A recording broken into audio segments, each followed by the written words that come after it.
150 సీట్ల నుంచి ఒకేసారి 11కు పడిపోవటానికి మీరు కారణం ఏం చెప్తారు?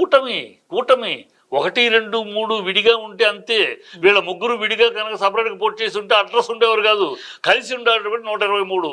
లేకపోతే వీడు చంద్రబాబును తిట్టకుండా పవన్ కళ్యాణ్ తిట్టాడు, సీఎంను పిఎంను తిట్టకుండా చంద్రబాబు తిట్టాడు, చంద్రబాబు లాంటి అవినీతి పరుడు లేడని మోడీ గారు తిట్టారు. ముగ్గురు ఒకళ్ళొకళ్ళు తిట్టుకుని ఒకళ్ళొకళ్ళని అడ్లదిడ్డంగా మాట్లాడుకుని అంత చూస్తాను, నా పౌరుషం ఏంటో మీకు తెరవంది కాదు. పెద్దోళ్ళు రాజకీయాల్లో శాశ్వత శత్రువులు శాశ్వత మిత్రులు ఉండరు. మరి రాష్ట్ర అభివృద్ధి కోసం ముందుకు వెళ్ళడానికి ఒక్కొక్కసారి రిజెక్ట్ చేయాల్సి వస్తుంది ఆఫర్స్ని, ఒక్కోసారి పోట్లాడాల్సి వస్తుంది, ఒక్కోసారి కలుపుకోవాల్సి వస్తుంది. ఎందుకంటే ఒక ఇంట్లో ఉన్న 5గురు భావాలు ఒకేలాగా ఉంటాయా? ఉండవు కదా. అంటే అందరూ ఉండవు కదా. అందరూ అలా దౌర్భాగ్యంగా ఉంటారని పవన్ కళ్యాణ్ అలా ఉంటాడు అనుకుని జనాలు ఆస్వాదించారు.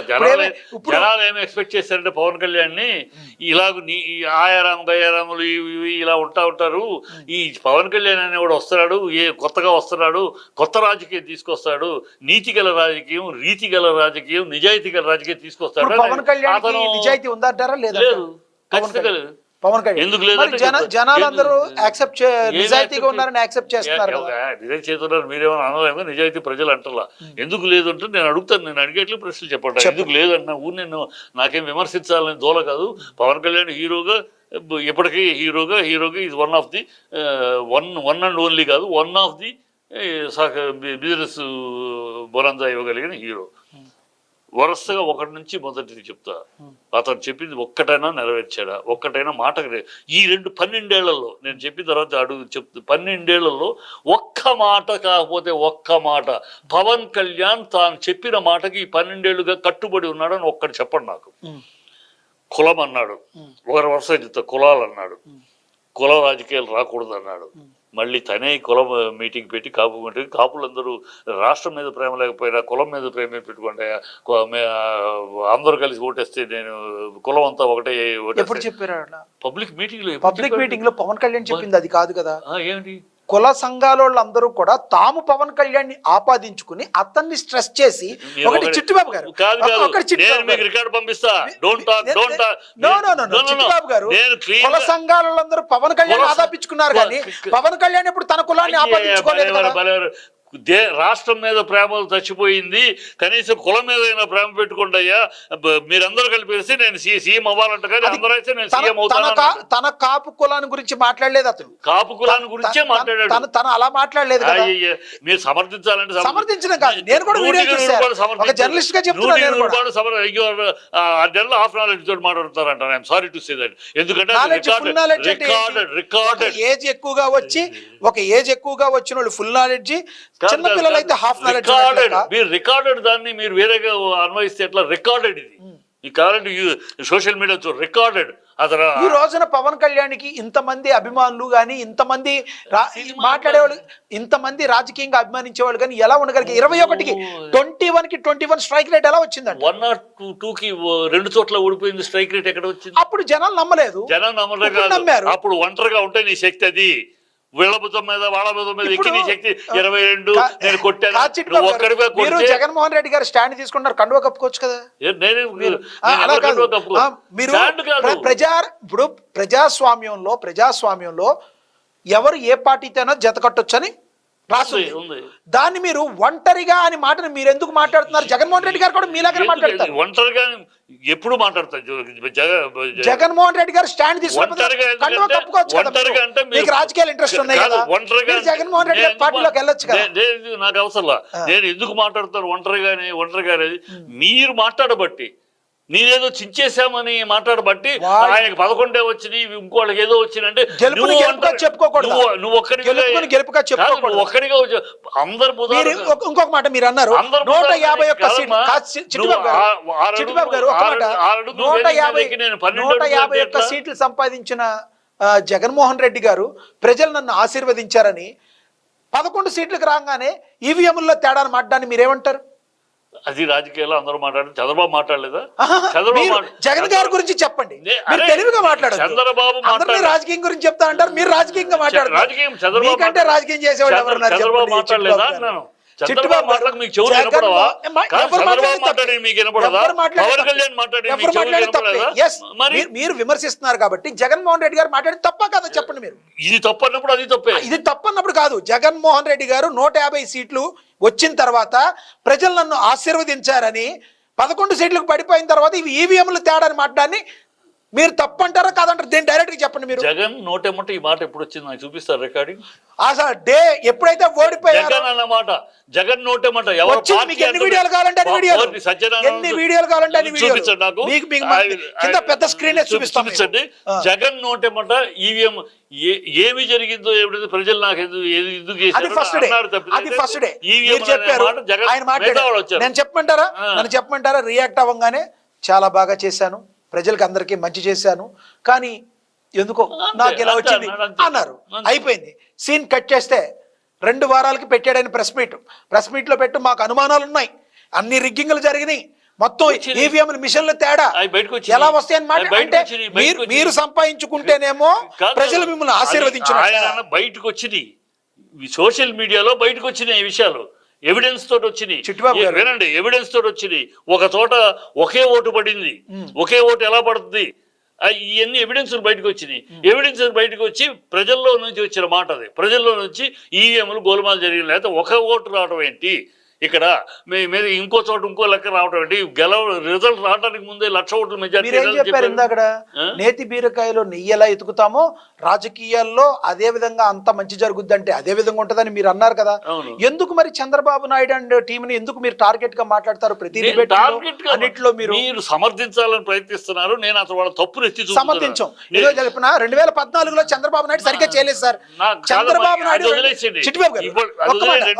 2014 చేయలేదు కాబట్టి జనాలు ఆయన యాక్సెప్ట్ చేయలేదు, పంపించేశారు. జగన్మోహన్ రెడ్డి చేయలేదు కాబట్టి పంపించేశారు అంటారా? ఇప్పుడు అంతే, ఈ ప్రభుత్వం అయినా అంతే. మీరు నిరుద్యోగ భృతి ఇచ్చారా? 1 ఇయర్ అయింది, ఇవ్వలేదు. అంటే 1 ఇయర్ లో ఇచ్చేస్తామని చెప్పారు. 1 ఇయర్ లో ఇచ్చేస్తామని చెప్పారు. ఏం చెప్పారు? ప్రభుత్వం వచ్చిన తర్వాత కాలు చేయి కోట తీసుకోవాలి, టైం పడుతుంది. ఎందుకు టైం ఇవ్వాలి? ఇప్పుడు అంటున్నాడు లోకేష్. ఆ ఎలక్షన్ అప్పుడు అలా మొదటి ఫైల్స్ అంతా సరే పెన్షన్లు ఇస్తామన్నారు. ఏప్రిల్ జగన్మోహన్ రెడ్డి గారు పెన్షన్లు ఇస్తామన్నారు. మేము ప్రతి సంవత్సరం 300 పెంచిస్తామని ముందు చెప్పారా? మరి పెన్షన్ 4,000 3,000 ఇస్తామని చెప్పారండి. 3,000 ఇస్తామని చెప్పారు. ఏం లాజిక్ అండి? మిమ్మల్ని ప్రజలు ఎన్నుకుని మిమ్మల్ని పరిపాలించమంటే మీరే అడుగుతున్నారు కదా సార్. సంవత్సరంలో మీరు ఇన్ని ప్రశ్నలు అడుగుతున్నారే, జగన్మోహన్ రెడ్డిని 5 సంవత్సరాల్లో మీరు ఎందుకు అడగలేదంటే నా మాట కాదు, ప్రజల మాట.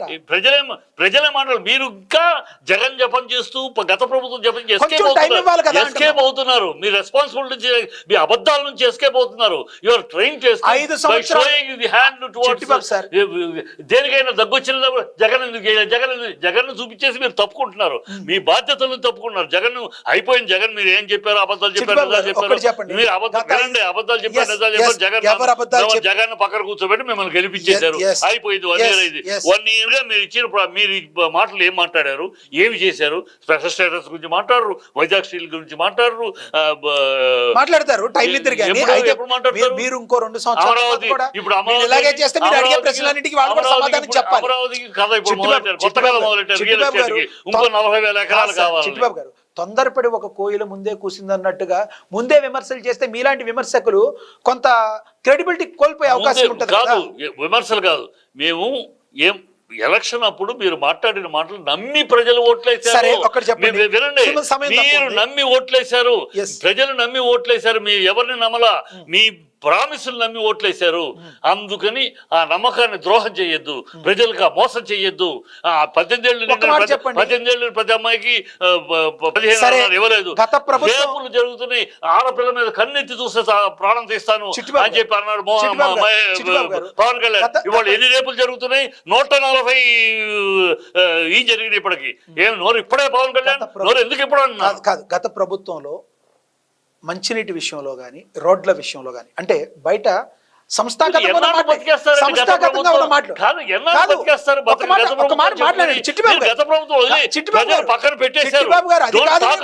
ఒక్కసారి మాట్లాడినవాడిని. నేను మాట్లాడేది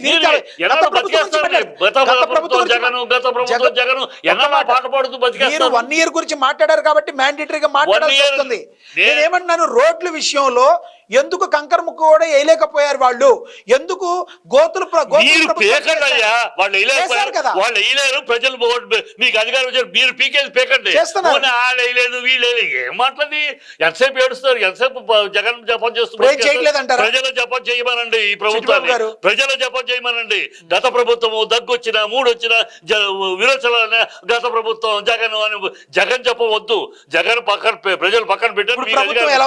ప్రజల జపం చేయమని ప్రజల కోసం పరిపాలన ప్రభుత్వం 4 ఏళ్లలో చెప్పి చేస్తాను మీరు భావిస్తారు? ఖచ్చితంగా చేయదు, ఖచ్చితంగా మళ్ళీ ఎవరు గెలుస్తారు అనుకుంటున్నారు? చెప్తా మీకు ఫినిషింగ్ ఒకటి చెప్తా, ఎందుకు చేయరని చెప్తా, నా రాజకీయ విశ్లేషణ చెప్తా.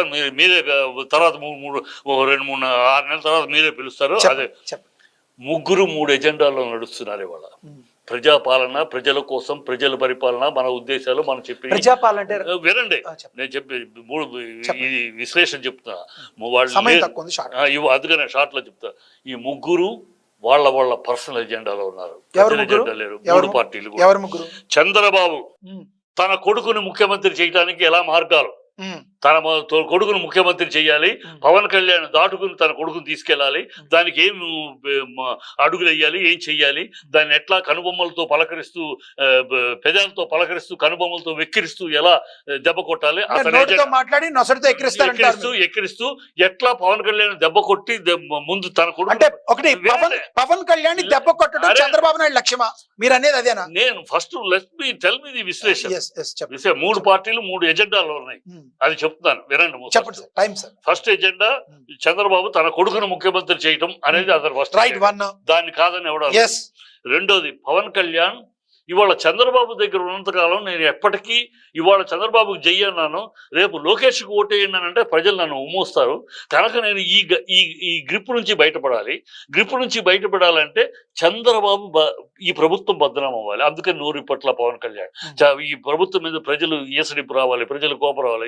దేనికి అమ్మాయిలు రేపు ఏదైనా ఆయన మాట్లాడకుండా రేపు ఏం చేస్తారంటే ఒక స్టేజ్ వచ్చినాక ఈ గ్రిప్ నుంచి బయటపడాలి. కనుక చంద్రబాబు మీద తప్పు వేసి నేను ఎంతో చెయ్యాలనుకున్నాను, కానీ ఈ ప్రభుత్వంలో నేను ఏమి చేయలేకపోతున్నాను, కనుక నేను కూటమి నుంచి బయటకు వస్తున్నాను అని చెప్పి వచ్చేసి బీజేపీతో చేతులు కలిపి బీజేపీలో విలీనమయ్యి రేపు రాబోయే ఎన్నికల్లో బీజేపీ సీఎం క్యాండిడేట్, బీజేపీ యొక్క సీఎం క్యాండిడేట్ ఎందుకు ఇక్కడ సీఎం క్యాండిడేట్ విలీనం అని ఎందుకు మీరు అంటున్నారు? ఎందుకంటే బీజేపీ ఒప్పుకోదు. బీజేపీ అలయన్స్ లో చెప్తారు, నాకు తెలుసు, నేను బీజేపీలో 87 నుంచి బీజేపీలో ఉన్నాను, నాకు తెలుసు. బీజేపీ అలయన్స్ లో వాళ్ళకి అలయన్స్ అంటే వాళ్ళే సీఎం అంటది, కనుక కార్యకర్తలు ఒప్పుకోరు. వాళ్ళు విలీనం అనే మాటని మీరు ఎలా చెప్తారు? ఆ పార్టీ వాళ్ళది కదా, మీరు నాకు తెలుసు. అంటే వైఎస్ జగన్మోహన్ రెడ్డి బీజేపీలో కానీ కాంగ్రెస్ లో కానీ విలీనం చేస్తారు. జగన్ వాళ్ళ చిరంజీవి ఏం చేశాడు? అదే చిరంజీవి చేశాడు కాబట్టి ప్రజారాజ్యం పోయింది కాబట్టి జనసేన చిరంజీవి ఏం చేశాడు? కలిపేసేసి మంత్రి పదవి తీసుకుని తప్పుకున్నాడు రాజుగారు. అలా మీ ఇంట్లో అందరూ ఒకే రకంగా చేయాలని లేదు కదా, ఇక్కడ అదే బాటలో నడుస్తున్నారు. కుటుంబ పాలన వద్దన్నాడు, కుటుంబ రాజకీయాలు వద్దన్నాడు, అన్నయ్యకి ఎమ్మెల్సీ రైట్. ఇప్పుడు షర్మిల గురించి ఇంకా 3వ పాయింట్ చెప్తా. ఇది అలా వెళ్ళి విలీనమయ్యి సో దట్ తను సీఎం క్యాండిడేట్ 2029కి సీఎం క్యాండిడేట్ గా పవన్ వెళ్ళాలి. వెళ్ళటానికి అతను మార్గం ఎత్తుకుంటున్నాడు. అందుకని వాళ్ళ సనాతనం అన్నాడు. నేను క్రిస్టియన్ అబ్బా, నా కొడుకు కూతురు క్రిస్టియన్ అబ్బా, పిల్లలప్ప, నా పెళ్ళం క్రిస్టియన్ అప్ప, మా నాన్న సిగరెట్ చెప్పిన ఒక్క వీడియో మీరు చూపిస్తారా? చిట్టుబాబు గారు ప్రజలందరూ మిమ్మల్ని చూస్తారు, ఒక్క మాట వినండి.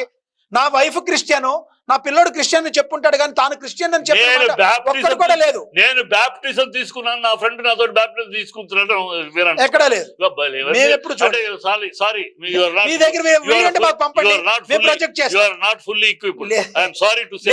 అతను తన నోటితో నా ఫ్రెండ్ నన్ను తీసుకెళ్లి బాప్టిజం ఇప్పించాడు అని నోటితో తను చెప్పింది పచ్చిగా చెప్పాడు. కనుక తర్వాత హిందువులే ఈ దేశంలో మత కలవలకి కారకులు అని చెప్పాడు. మా నాన్న సిగరెట్ దీంతో అడించుకుంటా అన్నాడు. ఇవాళ సనాతనం 3 పెళ్లిళ్ళు చేసుకోరు, సనాతనం వేరే మతం వాళ్ళని పెళ్లి చేసుకోరు. సో అతను ఎందుకు సనాతనం అంటున్నాడు? అక్కడ ఆర్ఎస్ఎస్ బీజేపీ సంకలో దూరాలి, వాళ్ళకి దగ్గర అవ్వాలి.